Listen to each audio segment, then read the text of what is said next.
In everyday life, we all have a sixth sense. Some of us are masters of it, others don't know it exists. The clues are in our actions. You'll be amazed what you can discover about other people. You'll be shocked to find out what you're giving away. I call these clues tells, a term used by poker players. It refers to the unintentional actions that reveal what kind of hand their opponents might be holding. They can also help you to understand friendship, power, love and sex. From the moment you meet to the day you marry, this program explains the tells that show who will make a good mate and who won't. It'll also help you to understand other people's marriages, to see if someone really means it when they say, "I do." Or are they telling the truth when they say, "I didn't"? Without the language of tells, there would be no flirting, and sex as we know it would cease to exist.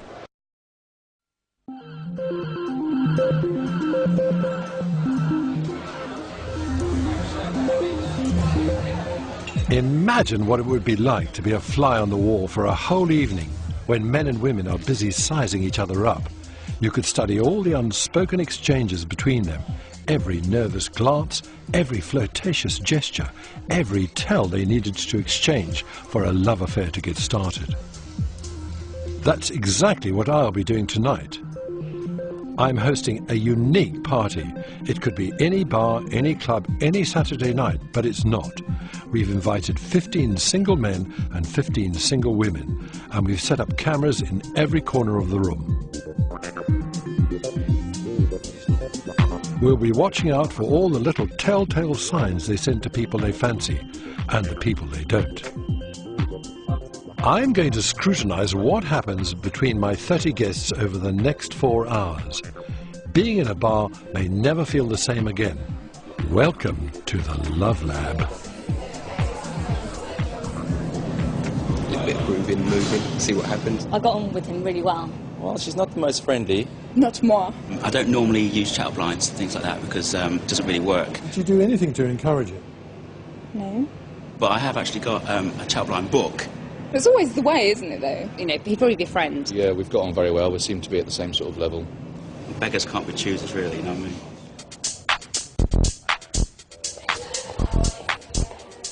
The female guests have been asked to arrive early and are getting to know each other. How will the behavior of the women change when the men enter the room? As the men start to arrive, we see them flicking their hair.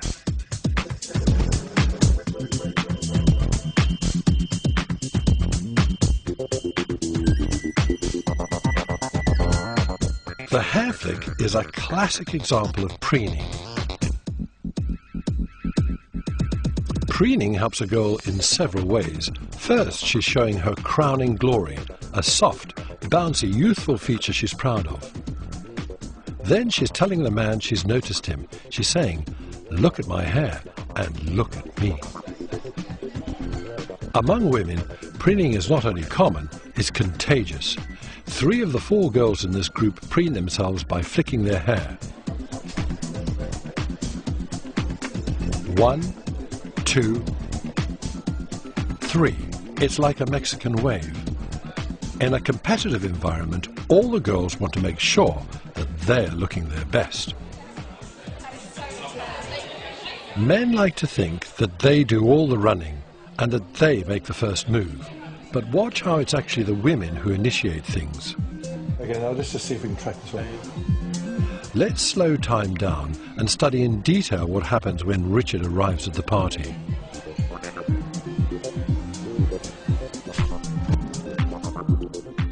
From the moment that Kate spots Richard, she doesn't stop staring.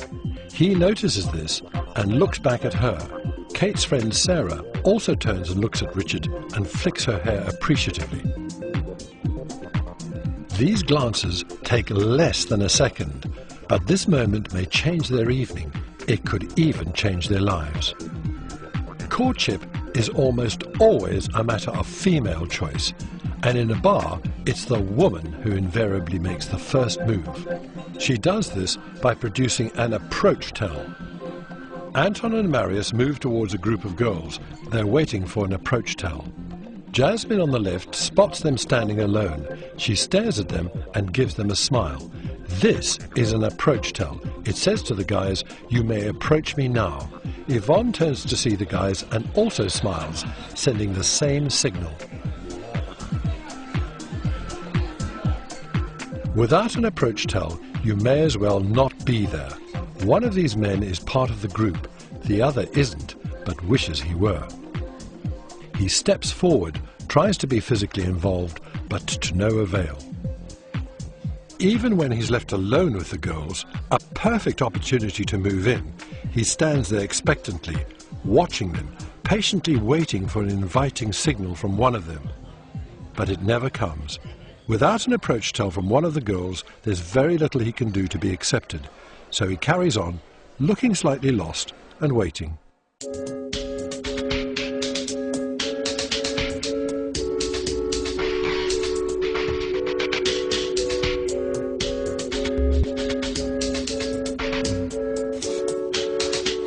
Kate and Sarah are still talking to Richard. It's evident that they both like him, but it's difficult because they're close friends. Look how they use their hair, their mouth and their eyes to keep Richard's attention. Kate raises her shoulder, fixes her eyes on Richard and smiles.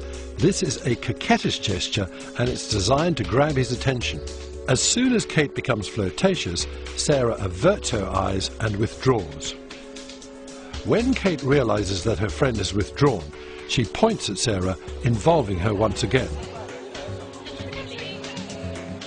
There are other subtle signs of friendly competition between the two girls. Sarah exposes her neck. This is a submissive, flirtatious gesture because it presents a very vulnerable part of the body. It says, "Look, I'm not a threat. I trust you not to harm me."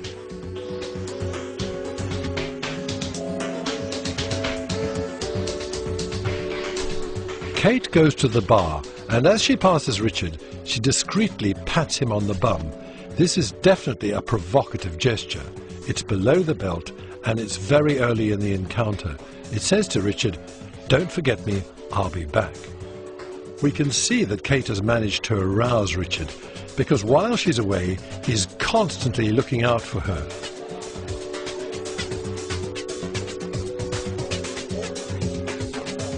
Move over. That's it. Beverly and John have been chatting to each other for ages. They're oriented towards each other, ignoring everything and everyone else. How do we know whether he's equally committed to her? Well, let's just look at his feet. There you are, legs crossed. That's a very important tell. It tells us, but not necessarily him or her, that he's entirely committed to that conversation. He has absolutely no intention of moving on. Sarah has also crossed her legs. She too has no intention of leaving. Richard is still looking around. He's missing Kate. Now it's Sarah's chance to make a move. One of the things you'll find is that women often preen themselves when they've lost the attention of the guy they've been talking to. Watch how she uses her hair, her mouth and her eyes. Sarah preens the right side of her body, almost as if she's trying to draw Richard away from the center of the room where Kate is to be found. She becomes more animated in an attempt to hold his attention. Now she deploys her killer tell, the eye pop. She closes her eyes and then opens them, pop, fixing him with a loving stare. This seems to be working because Richard is much more engaged in the conversation. But Sarah's not entirely at ease because she keeps glancing to her left, keeping a lookout for Kate. She sees that Kate is busy elsewhere, so she produces a barrage of flirtatious tells. There's a little head cant, then there's an eye pop, followed by an exaggerated look of incredulity. After that, she raises her eyebrows, flicks her hair, and produces an empathic grimace. But has the barrage of tells worked? When Kate returns, she picks up where she left off. Sarah doesn't continue to make a play for Richard because she looks away and detaches herself. Beverly and John are still talking, but her feet show that the mood has changed. John's legs are still crossed. He's quite happy, but Beverly's right foot is pointing into the crowd. It's an unconscious intention movement. The chemistry is not working at the moment. She's obviously looking for something better. She wants to move on. Her facial expressions are now much more controlled, and when she gets a chance, she looks away. John is now using much more exaggerated hand movements, trying to keep their conversation alive, but it's a losing battle. He cracks a joke, and they part company. Looking lost and tense, he takes a swig, looks at his watch, and then releases the tension.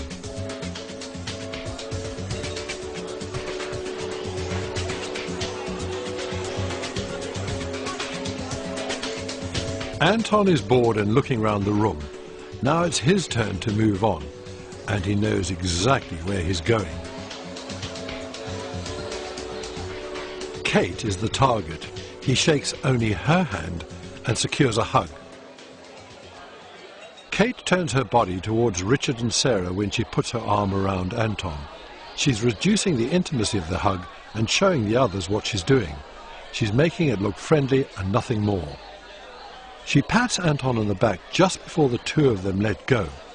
Pats like these pretend to be a gesture of affection, but they're not. They are a release signal. They tell the other person that it's time to let go. Richard, Kate and Sarah have spent a lot of time together. The tells show that Richard is interested in Kate.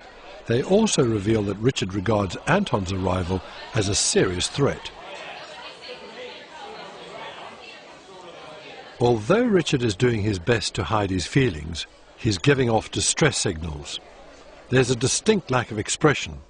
See how he runs his tongue over his teeth. They are his primitive weapons.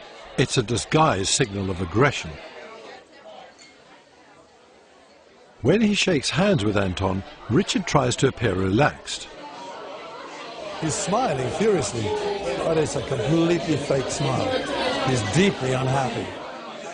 One tell really gives away his discomfort. His chin is pulled back. This is the chin tuck. It's what we do when we are feeling threatened. We react as if someone is about to punch us metaphorically on the chin. To make matters worse, Marius arrives. Despite Richard's insecurity, the physical arrangement of the group is revealing. The two girls have lined up beside Richard.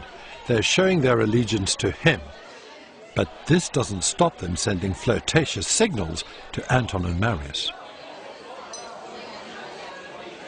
Women flirt with men even when they are not sexually interested in them. That's partly because, for lots of girls, flirting is like good manners. It's something you do even though you don't mean it. Any regrets? Kate's nice. Kate's very nice. Did he flirt with you? No, Did he fancy you? no, Did you flirt with him in any way? no.